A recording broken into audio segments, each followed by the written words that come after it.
বেশি কিছু লাগবে না, দুটো কাঁচা আম আর প্রত্যেকের ঘরে থাকা সাধারণ কিছু উপকরণ দিয়ে মাত্র 15 মিনিটে দোকানের থেকেও বেশি মজাদার কাসুন্দি ঘরেই তৈরি করা যায়। এটা অনেকেরই হয়তো অজানা।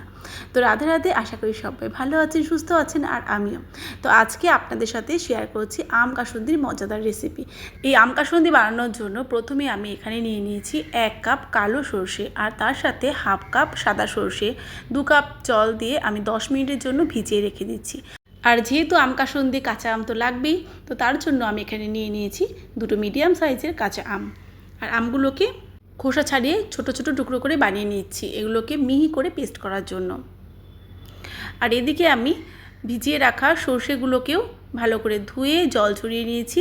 আর এবার মিক্সিং জারেও সর্ষে নিয়ে নিচ্ছি, তার সাথে দিয়ে দিয়েছি 4টে কাঁচা লঙ্কা, 1 টেবিল চামচ নুন, হাফ ইঞ্চি আদা।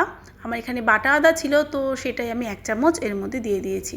খুব মিহি করে পেস্ট করে নিয়েছি, একবারে হয়নি, 2-3 ব্যাচে আমি খুব সুন্দর করে এটাকে মসৃণভাবে পেস্ট করে নিয়েছি। আর এটা কিন্তু ছাকার কোনো দরকার নেই, মিহি করে পেস্ট করে নিলেই চলবে।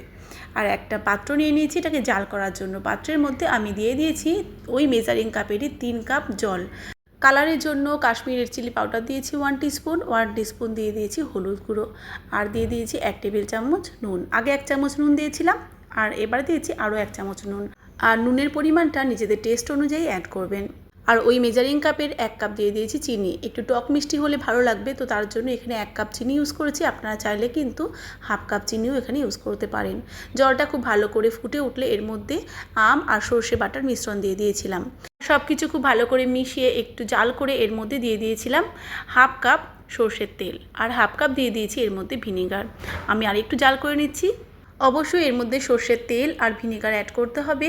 আর এগুলো কিন্তু এই আম কাসুন্দির টেস্টও বাড়াবে, তার সাথে এটা প্রিজারভেটিভেরও কাজ করবে, কাসুন্দিটাকে অনেক দিন সংরক্ষণ করতে সাহায্য করবে। আর তারপরে আমার পছন্দের এরকম একটা ঘনত্ব চলে আসার পরে গ্যাসের ফ্লেমটা বন্ধ করে দিয়েছিলাম, আর 1 ঘন্টা পরে ফিরে এসেছি।